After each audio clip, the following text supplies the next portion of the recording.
แม่นท้องผลมาเลยดีท่านเนาะมาแจกโคตาสีลังเฮือนค่ะเนาะเรียนพรมนี่ของในวันเนาะเลยมาเรียนดังเลยมาเรียนกับตัวนี้เลยโอ้มันนี่อะไรขึ้นร้อยมา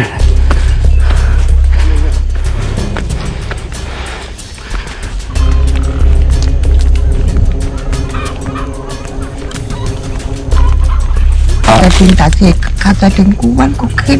จะถึงกูวันกูขึ้นแล้วเนาะมันได้จะถึงคนมีวันจะถึงตาเทียปกกินข้าวก็คุกอะไรก็ข้าวแล้วอิ่มกว่าถ้าจะอยู่ก็เลี้ยวถ้าจะอยู่จับลูกค้าน้ำเจอจับเด็กมากคือข้าอะไรอยู่จับลูกซ้ำละอยากให้ผัดกันเนี่ย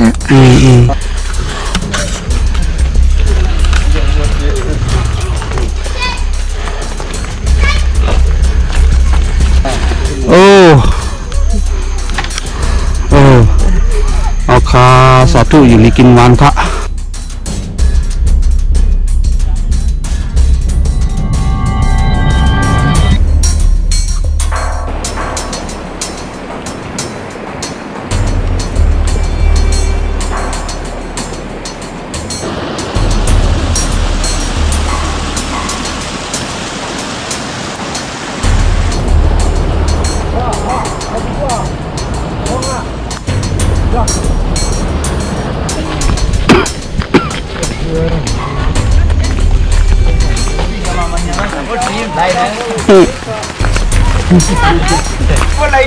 สามก็เมลุกในสองห้องหนองป้อ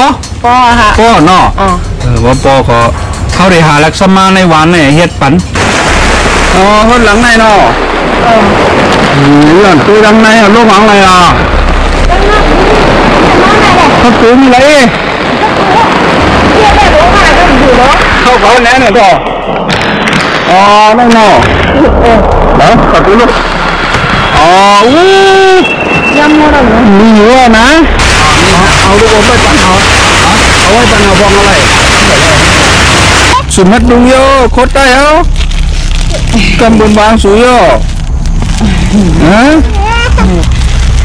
ผมนี่นุ่งดีไหนกาเลยนุ่งอันไหนต่อห่างหลีได้สี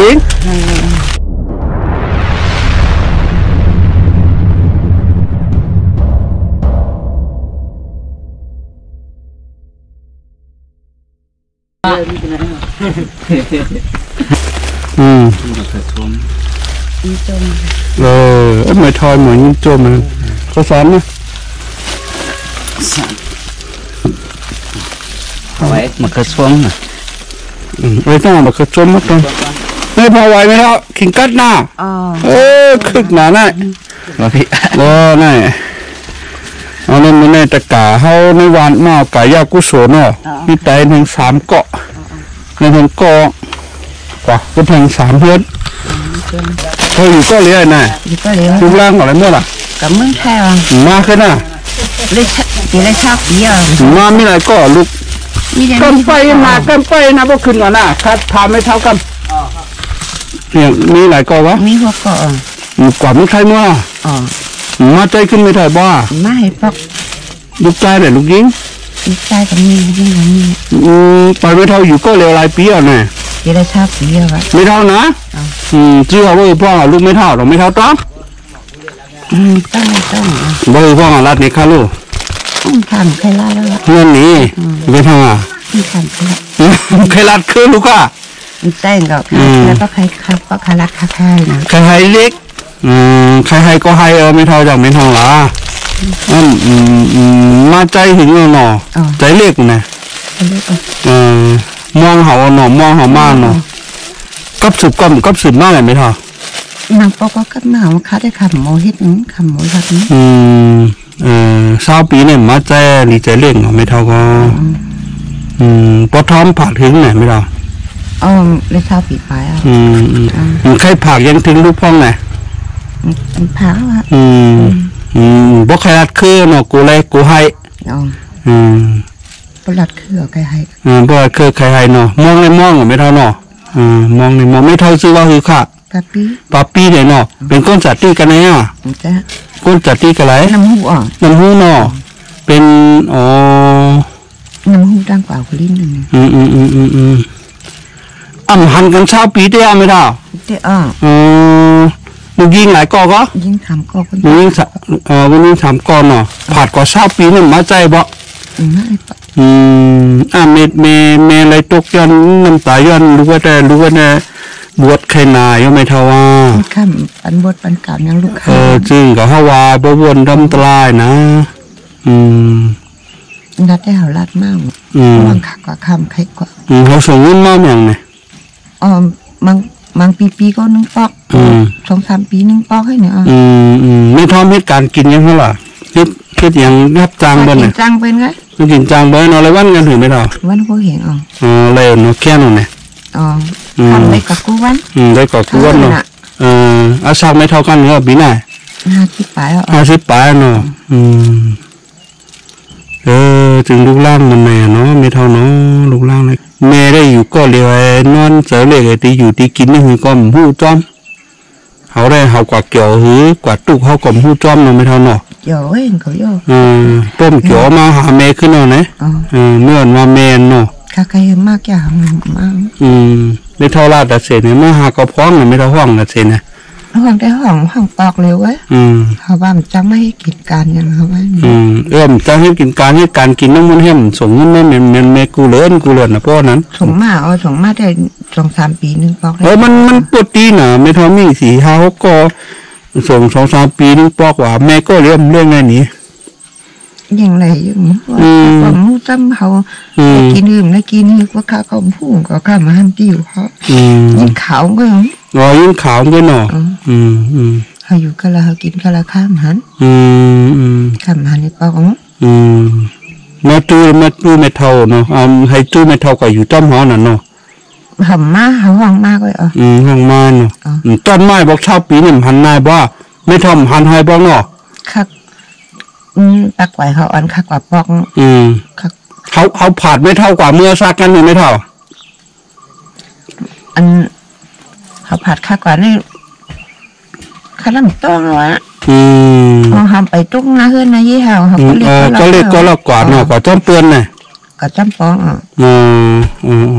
ข้ามต้องอ่ะก็เห็นว่าย้ายให้ไม่เท่าย้ายให้ใจเล็กย้ายให้ก็ให้ถือว่าใครให้ก็อะไรเพราะปล่อยอะไรก็ใจเขาซื้อสามาอินนะเพราะอะไรให้เนี่ยครับกล้วยกลางขึ้นเมื่อไรละใครกล้วยอย่างเงี้ยว่าจะถึงได้ก็ให้ในสวนก็ให้ในสวนอย่างก็รักก็ให้ไก่ใหญ่ไปเถอะกูวนหันกูวนหันกวาดในสวนจะให้กล้วยขาให้นั่นปืนหันจึงก็นะครับเนาะไม่เท่าอะเมื่อเขาเล่งเขาใหญ่มากเนาะเพราะเขาใหญ่ก็เขาปิดแข็งเขาวินไปท่อก็เล่งนะฮะเมื่อเขาก็ในเขาหมอมาตั้งในหมอมืดได้อยู่หมอมืดเขาเต็มหัวสังว่าตัวหันในก็เมทัลปีเนี่ยเนาะลูกล่างสังว่าตัวหันในก็ออกมาใจเมพองไรค้าเนี่ยเข้าใจถึงนะเมทัลใจถึงนะเนี่ยเมใจถึงนะเนี่ยสังว่าลูกล่างไรหันกว่าก็นะบุญเจ้าก็เลยมากำแถมข้าวสารนั่นมาเกลือส้วมมันเพราะมีน้ำมันเนาะมีเมื่อในนั้นนะครับน่ะปากก็เผาว่าจะถึงตาเสกเขาจะถึงกูวันก็ขึ้นจะถึงกูวันก็ขึ้นเนาะมันได้จะถึงก็มีวันจะถึงตาเทียปากขากินข้าวก็คุกอะไรก็ขาแล้วอิ่วกว่าถ้าอะไรอยู่ก็เลี้ยวข้าใครอยู่จับลูกข้าน้ำเจออะจัดดีมากคือข้าอะไรอยู่จับลูกซ้ำลักอยากได้ผัดกันเนี่ยย้อนชูจังนั้นไม่เท่าเนาะคือข้าอะไรอยากได้ผัดลูกผัดล่างข้าข้าอะไรอยู่จับสิ่งหมดนั่นก็ต้องย้อนชูไม่เท่านั้นให้เต็มทนนะไม่เท่าน่ะใช่สาธุคำไม่เท่ากับนั่นใครหลุมไม่เท่าไว้อินไม่เท่าน่ะ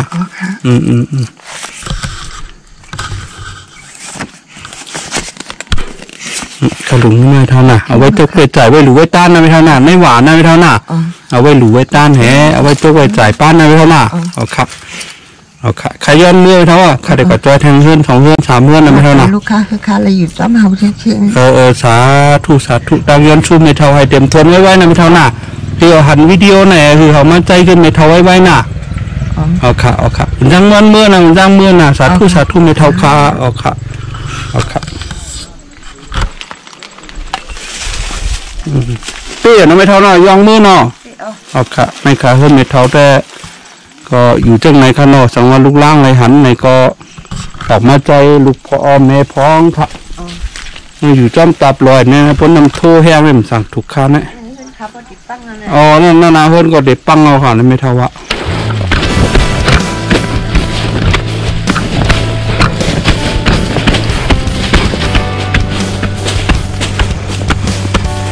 เนี่ยจะแล้วแห้งค่ะเนาะไปเอาแห้งอิ่มน้ำหนังเต้าเลยAlo.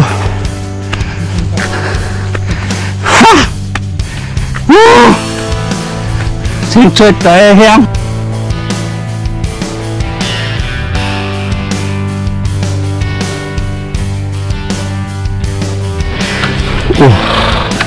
Mình lại kinh lại mà.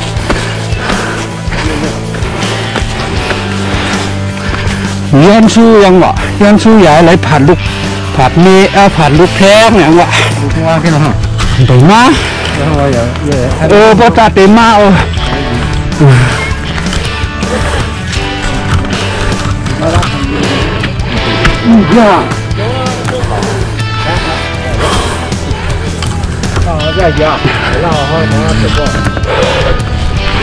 มันจะกู้เหรอมาจังหัวคาสองตัวนี่จะกู้มาปล่อยมันแพงแต่การนี้วันนี้น้องกายอดผู้สูงก็มั้งเอาเลยเสียงเคยใจแห้งตัวใหญ่ลายเขาไหนได้กิน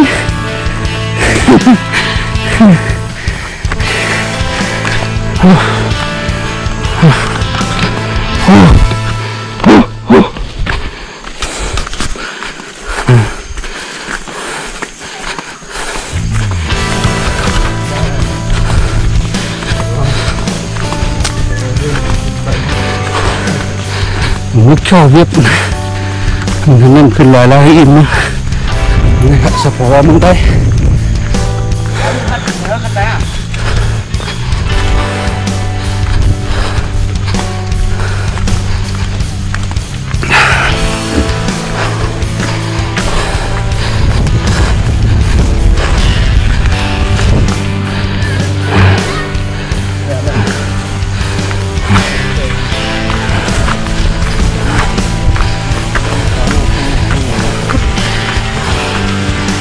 โอ้แตงงำในวัน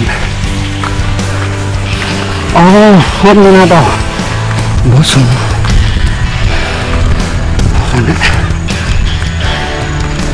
อยู่ขึ้นมาได้มันขึ้นมาเหรอนะอยู่ได้ขึ้นมาเลย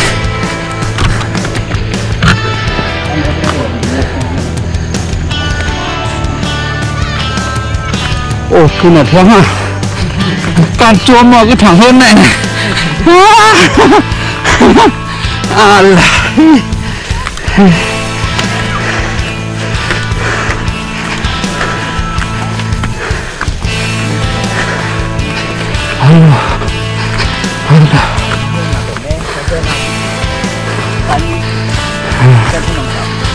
ใจมึงใจตอนมีแหลมบุหรี่เหรออันนั้นมีตีนในกลางอ๋อใจมึงใจมึงหัวใจอ่ะใจมึงเหรอมูเสาแล้วนะมูเตี้ยมูเต็มเลยอ่ะแม่มึงเต็มต้นไงตะกาวกันตะกาวตอนน้องมาตอนเขาดังตะกาวพวกนี้นะเอามานั่ง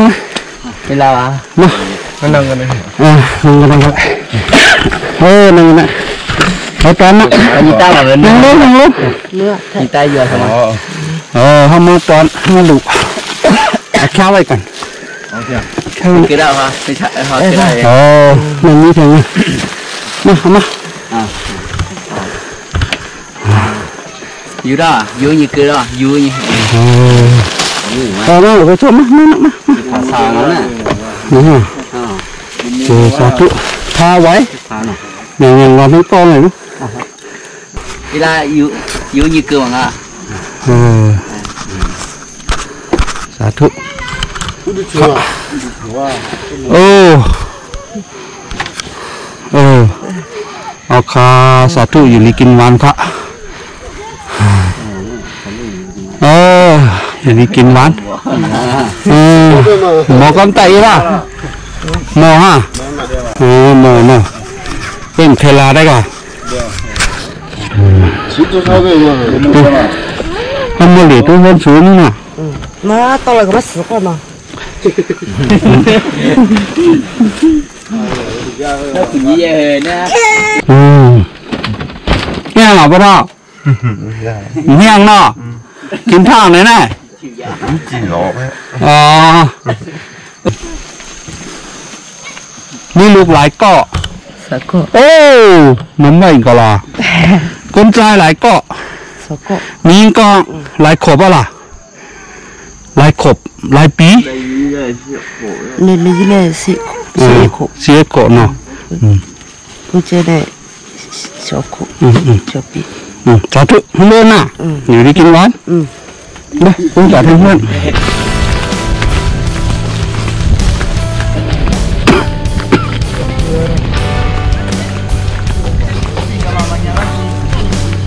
น้ำโทเลยเนาะต้องก็ติดตรงหูแล้วมาได้บ้างหู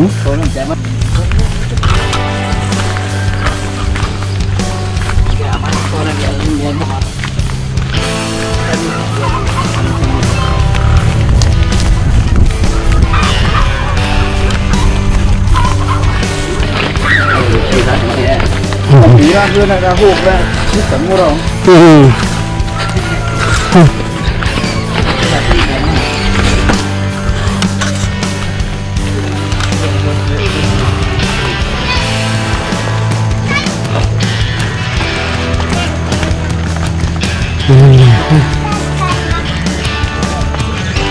ขึ้นนะฮะการโถแล้ว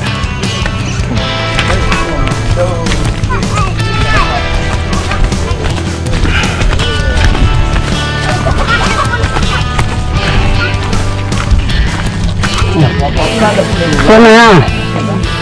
ตัวออกตะการมันน้องในมาดิซ่าในมันก็ด่าเขาเต็มรวมเขาเรียกว่าจะถามว่าเขาขึ้นต่อก็หลวมเนาะจำขึ้นหมดด้วยเดี๋ยวก็ส่งยูมีชักกี่แล้วมั้งด่าเด้อตาดีมากเอาข้าวสารเอาค่ะไปกี่แล้วฮะมีนกเขียวมาเดี๋ยวอาจารย์มาแทงเกลือยังมาแทงยังเกลือก็ยังอ่ะยังมาสู้ป่ะอย่าเตะมาโคส้มนี่ตอนหนูก็ส้มด้วยนะกว่ามาเกลือเข้าวะนี่อยู่ที่มาสาธุนะอยู่ในกินวันนะค่ะอยู่บนสองเท้าเลยนะผมหน้าวะผลมาในดวงยาวก่อนนึงก็ลงเหรอเยอะผมหน้าขา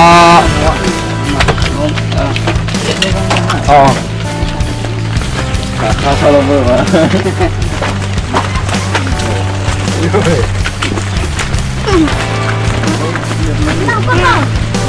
ทุกซาเกลือโรมาซาเกลือ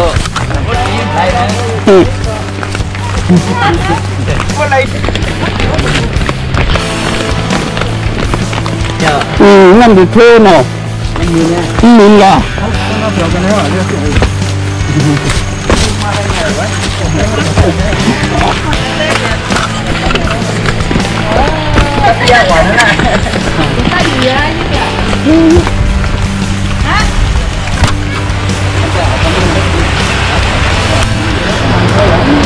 ก็ให้ก่อฮอกข้าขึ้นมาสิก็ให้ขมุนมาแล้วก่อขมุนนะโลขมุนมาหุ่นไวเท่เอาก่อตั้งรถใหญ่เลยนะ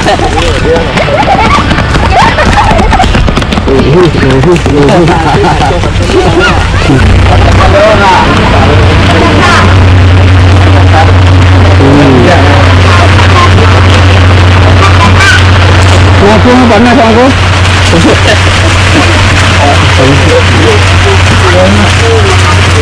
เราก็ใช้ดูอ่ะนั่นน่ะตอนนี้ก็2 ลูกก็ละตั้งกันละ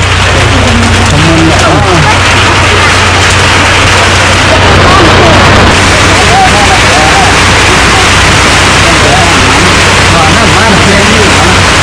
เนาะเอาลูกอมไปปั่นเอาไว้ปั่นเอาบองอะไร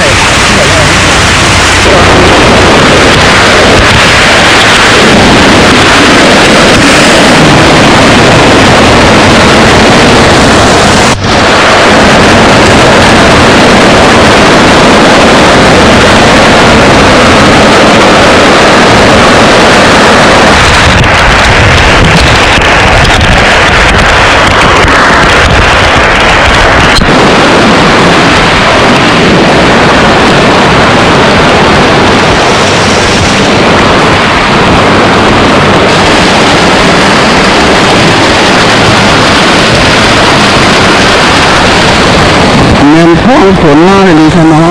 แจกโคตาสีลังเฮือนค่ะเนาะอ๋อในเฮือนในเท่าอันดีว่าลูกปลายของเมืองไทยเอาก็มาใส่ขึ้น20 ปีเนี่ยนะเฮือนไหนค่ะเฮือนไหนค่ะ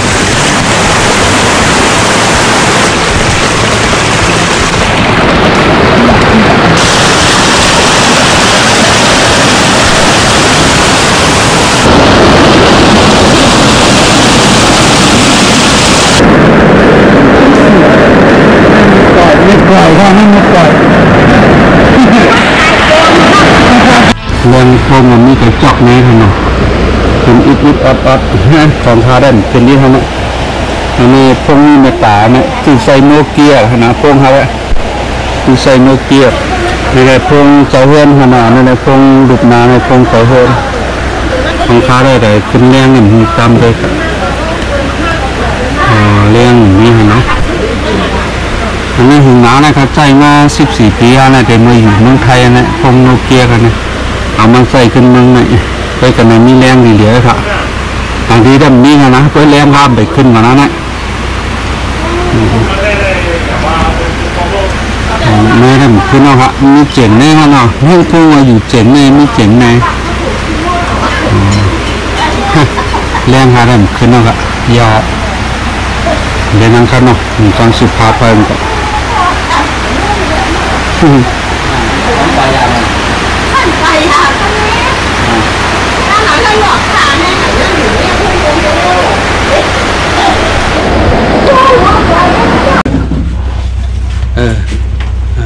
จะพูดว่าอะไรปดมาอุดานิอายุวันโอสุขังบาลาสาธุอยู่ที่กินอาคาอยู่ที่กินหวานมีสุนมีหลับนาการก็ขึ้นอย่าให้ป้าอยู่ที่กินก้อนกันทุกข้อครับครับอันป้าพี่แม่ไม่เท่าใครเนี่ยเฮือนเนี่ยห่ำมีเฮือนมาเป็นถึงก็ไหนอ่ะแน่นอนอ๋อแน่น่ะอ่อนเมื่อช่วยเฮือนอะไรเมื่อไรเฮือนตรงนี้แหละเฮือนค่ะเป็นโรคไปละค่ะเป็นยาไปท่าไปยาล่ะอันเจ้าเป็นยาอาโจยาเมียนจีเขาเนาะอาโจยาเนาะกว่าหายาตั้งกว่าหายาเฮือนนั้นอังลิมาลีวะเขาเพื่อจ่ายเขายาอะไรเขายานั่นก็เขาให้ต้มคดที่สั่งนะนั่นน่ะวันดูเอาแป้งขวานนั่นยาหรือเฮ็ดบันขึ้นถ้าเม็ดบันขึ้นหน่อยยาวก็เม็ดบันขึ้น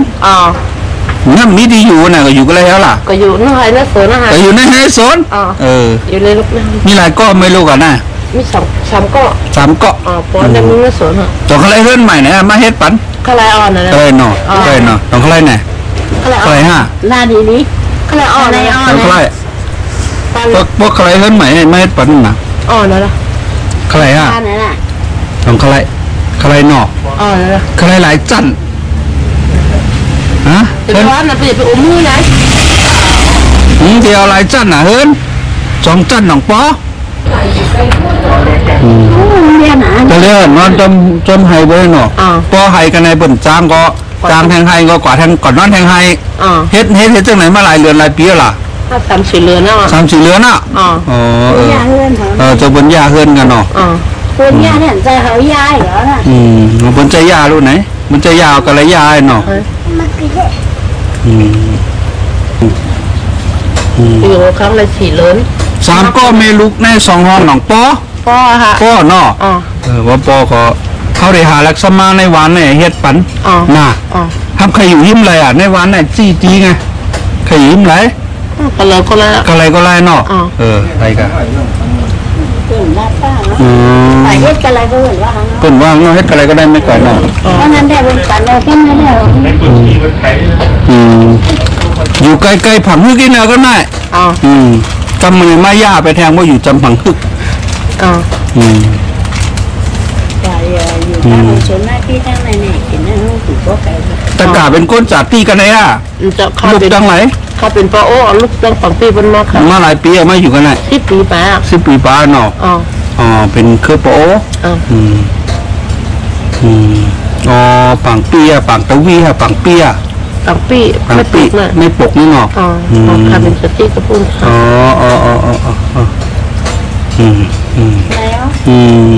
สองทุกข้ามาอยู่น้องเต่านะ ก็ทุกขันอ่ะ ทุกข้านะฮะทุกข้าอย่างพออีทุกข้าเรื่องนิดเรื่องกิน อ๋อ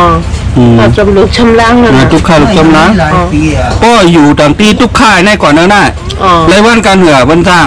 อ๋อคุณลอกเอาหนูลอกพวกเหงกันนะหาเหงกันนะ ให้นั่นกะ อ๋อ หนึ่งวันหลายๆล็อก ลอกมันก็ แก่นะ แก่นะแต่ก็ สองเกาะร้องกวางนะฮะ อาจจะกวางนะชิว่าหรอ อ๋อ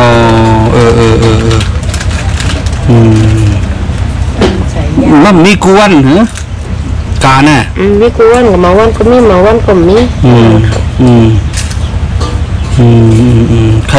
อะไรตีอยู่เนาะเพราะมีตีนอนก็แค่นี้เนี่ยจำชอบขิงกัดแทงเอาหน้า อ๋อนั่น ผ น่ะ มมีตีนอนในทุกข้าวขิงกัดมาเหนือเนี่ยมันกัดน่ะหรอ อ๋อ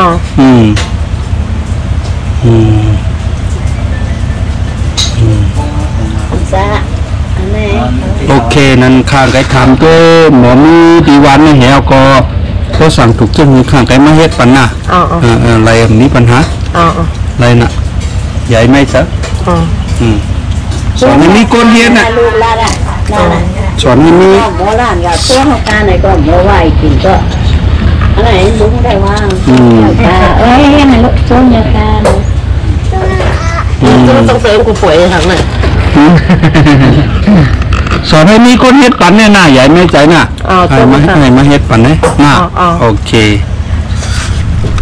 นะครับนี่ก็ดีกว่าตัวเฮือนตะการดีว่าเขาไปเฮ็ดมาเฮ็ดเฮือนบันนี้เขาเนาะเลยมีเฮือนอยู่นี่ครับ3ก็พอลูกนี่เก่าเขาเมื่อหลายตองลงกว่าอย่าว่าก็มาลมอยู่ฮัลโหลลมมาหน่อยกันเด้อ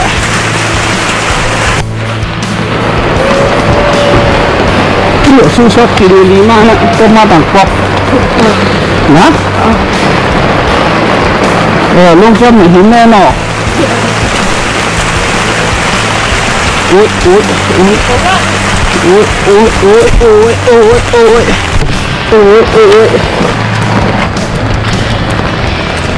ก็รวยแค่คนยังขวาหรอ ห้องยังมาล่ะ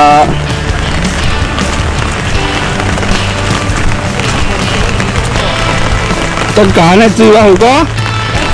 ได้ขิน น่ะ อ๋อ เขาก็ขึ้นโม่แล้วเหรอ ก็บ้าขึ้นโน่นน่ะปลาตัวนั้น น่าจะกว่าตอนแรกกว่าเขาก็ขายขึ้นเนี่ยว่าพวกนี้ก็มีนะพ่อหนู ฮัลโหลกินเสือสร้างก็ไม่ได้ลงไหนลงมาละลงไหนน่ะ ไม่น่าจะมีห้อหนูมาเลยมาลุงมาเลย กินเตะแหละสร้างดีเหยียบอ่ะสร้างดีเหยียบอ่ะฮัลโหลตรงไหนอ่ะพูดหนาอยู่ไหนยับมัวเราสร้างเหี้ยสร้างอยู่อ่ะ มาลูกมาไหนลูก อ๋อคนหลังไหนเนาะหลังตัวหลังไหนอ่ะลูกหลังไหนอ่ะเขาตื้อมีอะไรเข้าเขาแน่เนี่ยต่ออ๋อนั่นเนาะแล้วขอดูลูกอ๋อวู้ ยำมัวเรา มีอยู่นะ เมื่อก่อนอยู่กันไหนอ่ะ อยู่ห้ามาไหว้คู่แล้วพอเขาไปอยู่นึกเกินนะ อ๋อเมื่อก่อนท่านอยู่อะไรอ่ะ อยู่ทั้งเนื้อเนาะ อ๋อเดี๋ยวมาเฮ็ดกันไหนฮะดอก เฮียเราให้ตั้งเนื้อพวกเรา อ๋อตั้งเยอะน่ะเฮ็ดกันไหนเนาะ เฮียเราฮะ กันไหนอันเก่าไหนก็มันหนีเฮินเก่าไหนก็โอเค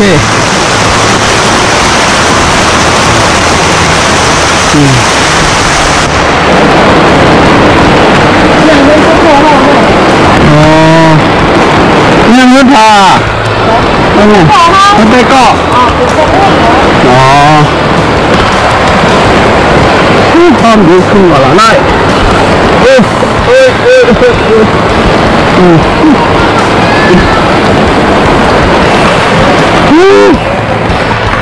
เป็นมาล้างกินมากแล้ว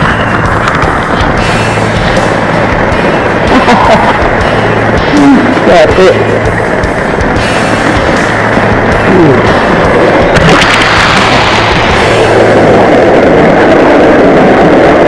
งั้นก็เพิ่มมาลาไม่กว่าด้วยนะโอเคเขาดีเขาใส่ไม่กว่าหาแล้วเข้ามาเหรอถึงมาให้ปันว่าอะไรก็ให้ไม่กว่าลาดน่ะให้ไม่ปันได้น่ะให้ไม่ใจน่ะเอาค่ะเอาค่ะใส่ต้นมือนั่นก็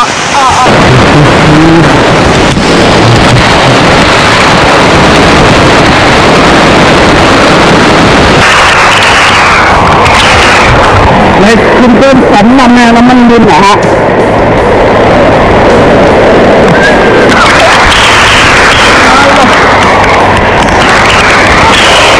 ก็ดูไปคนมันยึดไปแล้วทั้งวันอะไรอย่างนี้นะเรียกว่าเป็นสี่คนนะแฮะนี่ก็เขาคาเดหรือเพื่อนดินที่ไหนก็ปนมือสาวกันเนี่ยก็คือได้มาดังหลังเขาได้เข้าไปนี่ในสี่คนเนี่ยครับคือวันนี้เสียทายังบ่ไม่คิดกันคือใหญ่ย่ำดูก็แล้วคนนะถามดูมั้ย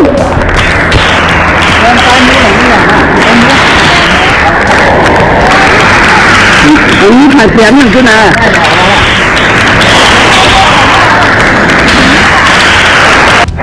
เพิ่มสูงไปแล้ว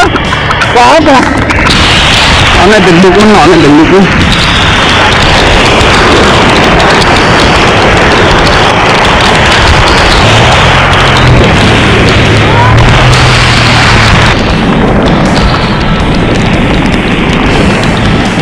สปีนกันนะคนนี้เยอะข้าวบนมันเจอตัวเก่าไหม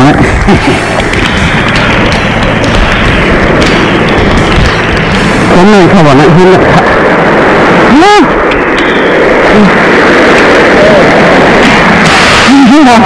ฮะยังไงอ่ะผมไม่กินปลาคือต้องโม่เหรอ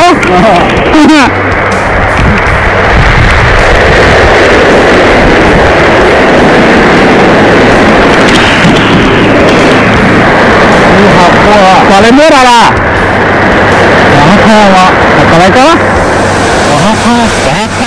อ๋อนั่นเป็นยังไงลูกซ้อนะลูกซ้ายเม่น่ะเม่กว่าข้าวอ๋อนั่นน่ะต้องเล่นอยู่วันสี่ก็เราสิต้องมุ่งหัวก็น่ะลูกหลายก็ลูกซ้ายสามก็อ๋อลูกซ้ายสามก็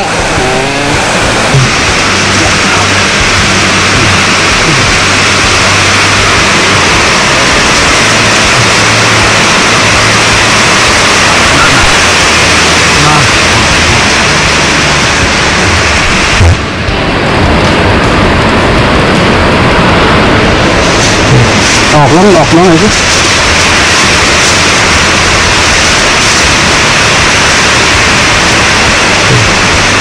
สาธุอยู่มีกินหวานเมื่อ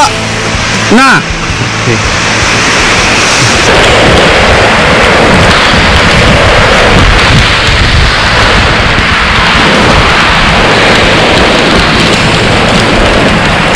ตัวสุดนั่นพัดลมตา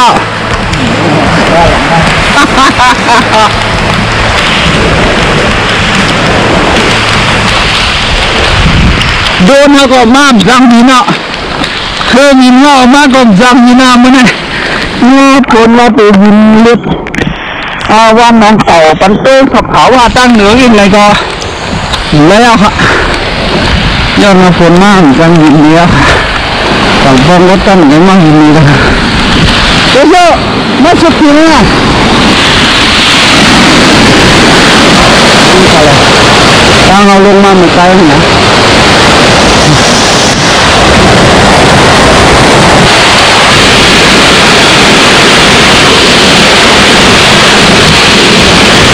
เมื่อเนาะเราพระให้พอได้ต้นแล้วกันค่ะนี่นาจารย์ไม่ยอกันนะครับจึงพระยันตัวไปตัดหน้าดูตั้งผมละจุ่มสังข้ามนี่นาจารย์เนาะอันหรือยาวเกาหลีอันไปได้หรือเกาหลีอันเยอะล้านตัดได้หรือเกาหลีไหนย้อนซื้อให้สู่เจ้าอยู่ดีกินหวานมีส่วนมีรับนาการขึ้นใหญ่กว่าเลยก็รอดเพลเขียนอันเจ็บอันไข้อันหนาวให้เกี่ยวกับกลุ่มมิตรการที่กันเรียนกูก่อกูก้นค้าสาธุสาธุกะเอากระดิบคนเมื่อขนอกเดี๋ยวสุนทรในสุนทราเรียนพงนี้ของน้องไว้เนี่ยในนักเรียนนั่งในนักเรียนในตัวนี้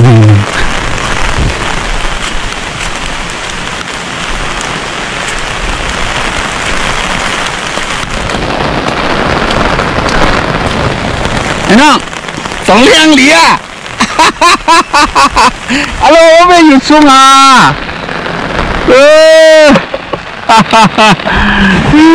ฝนมาใส่เก็มละครับพี่น้องราคาน้ำนี่เนื้อบนนั้นไอ้ทักมาเล่นกวนอ่ะเลี้ยงเหลียเนินเตรียมหัวแก่รู้มอแก่อะคัดเจอเรียนฮัลโหลสุดยอดฝนมากเอาดื้อมาเรียนหนูโอ้ยแกเตะปั่นแห้งหนาเรียนโค้งอ่ะเลยทะเลอันสู่ในเวียงสัวเลี้ยงมันดีง่ายได้บนอะไรอยู่เนื้อเงาใหม่อยู่เนื้อปลายใหม่เรียนเอาหน่อยคือใหญ่ข้างนะวะตั้มอดีตุ้มดีวะตั้มเกลีน้อมดีวะตั้มหมายเต้มดีวะนี่ตัวอะไรบนพวกบนใครเรียนได้บนนี่การคัดเตะบนสูงนะฮะเนี่ยทำไงอย่าข้างขนาดใต้เวียนสู่อย่าข้างนี่ว่าเลี้ยงพวงสุ่มนี้เลี้ยงเหยียดสุ่มนี้สุดตัวแล้วนี่ละเฮ้ยเรือก็นึกถึงลงหมดเนี่ยบัวมั่มอยู่ก็อะไรอ่ะฮะมันรักกว่าให้มัดอ๋อแกใครเรียนไอ้เนี่ยอีเนี่ยใหญ่หรออีมักคือวันน่ะเมื่อก่อนอะไรมั้วะกว่าให้มัดอ่ะก็ให้หมักไปให้อังกี่เดือนกูมาเนาะมาพื้นในบุญแล้วมาเข้าโคไตมาตอนมามังในนะมาสู้อย่างไรอ่ะกินข้าวไหนเมื่อไหร่กินผักเลยฮะกินหมักปักคนเห็นหนังอย่างนี้หน่อยเห็นหน่อยนี่นี่ไรก่อนนะโคสุ่มอยู่ไหนเขากว่าห้อยหมาcái kia bắn đuôi không? Đâu mà do đâu lọ? Nằm vô luôn á. Có trùng nó nè. Bay vậy kìa, đó đéo. Bay lên này ta cả. Bay này. Cá nào nọ. là hiพันกันถึงหนาวคนหัวก็ยาวหนาวนะใช่ตัวอ่ะnày tôi mình nghe này là tôi giải giúp tôi mẹ ở khai khải á thái tôi xuống lại được cần khô rồi đó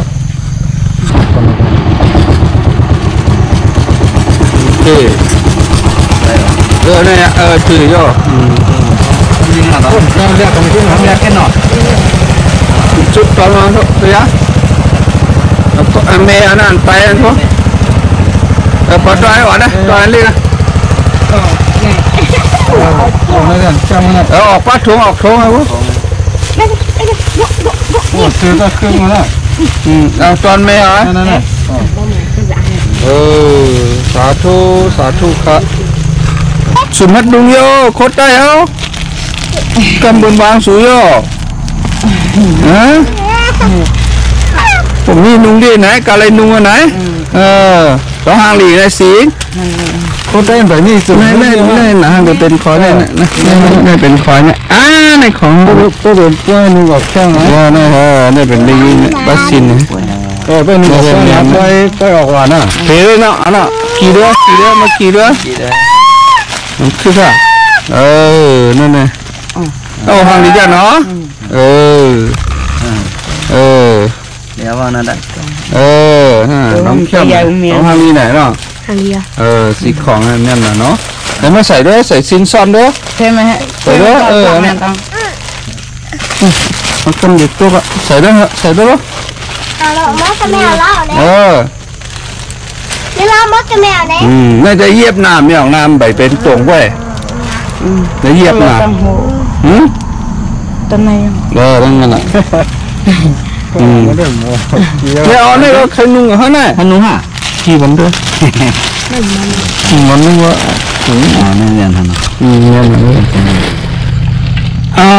ลาคึกนะโอ้กลัวหมดอ่ะคิดอันเจ็ดบุ้ยได้จริงด้วยเรื่องนายแล้วกันนะโอเคสาธุค่ะเอาค่ะอยู่ลีกินวันค่ะเอาค่ะ